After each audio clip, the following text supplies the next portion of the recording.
Всем привет! Друзья, сегодня у нас будет садовый шезлонг. Вот здесь вот будет он сейчас. Все по старой схеме. Чертеж деталей, схема сборки и таблица с размерами деталей. Устные пояснения будут от моего помощника, как в предыдущем видео. В предыдущем видео у нас было стул, кресло. Сегодня шезлонг.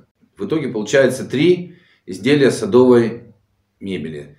Но это немного не так. И в конце видео я расскажу, почему их на самом деле 6. А теперь смотрим. Сборка садового шезлонга Кентукки. Для этого вам понадобится брус 30 на 40, шпильки М8, гайки М8, лучше колпачковые или гайки Эриксона, шайбы под 8 мм с гайками Эриксона не нужны. Я рекомендую использовать гайки Эриксона. Они эстетичнее и не втыкаются в ноги ваших близких. Инструмент. Пила в любом варианте, дрель, лучше на стойке, фрезер. Можно и без него, шлифовальная машинка, без нее лучше не надо, шуруповерт. Значительно упростит задачу и ваше желание. Брус 30 на 40 необходимо распилить на отрезке, как указано в таблице. Закупать брус, естественно, надо с запасом. Старайтесь брать ровный, без трещин, сучков и смоляных карманов. Шпильки также используйте с запасом по длине. Грани брусков необходимо обработать радиусной фрезой с подшипником. Если нет фрезера, обработайте шлифовальной машинкой. Далее производим сверление отверстий на кромке шириной 40 мм. Для шпильки М8 я рекомендую воспользоваться сверлом 10 мм. Отверстия должны сверлиться строго под 90 градусов. После этого тщательно шлифуем бруски, вам на них сидеть. Следующим этапом наносим защитное покрытие на каждую деталь. Покрытие на ваше усмотрение. Делать это после сборки будет сложно. И качественно не получится.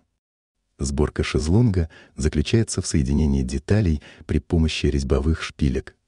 Я рекомендую использовать для этого шуруповерт, закрепив шпильку в его патроне. Сиденье и спинка собираются отдельно.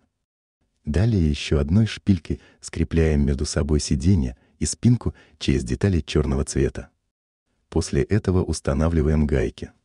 Если захотите использовать гайки Эриксона, шпильки будет необходимо немного выбить и укоротить на внутреннюю толщину шляпки, умноженную на 2. И можете пользоваться вашим новым шезлонгом. Думаю, тут все предельно понятно. А теперь, друзья, обещанный секрет.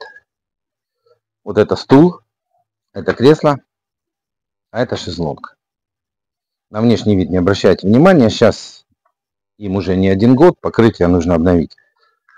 И каждое из этих изделий можно выполнить и вот в таком варианте в прямом, и вот в таком варианте зауженном. В результате мы видим перед собой не 3 изделия, а по большому счету 6. А если проявить фантазию и кому-то нужно, можно, к примеру, спинку сделать зауженной, сидушку оставить прямой. Или наоборот. В общем, вариантов на самом деле много. Берите чертежи мои из моих видео, делайте, все получится, все просто и в принципе элементарно. Подписывайтесь на канал, будут еще изделия, чертежи которых я разрабатывал сам.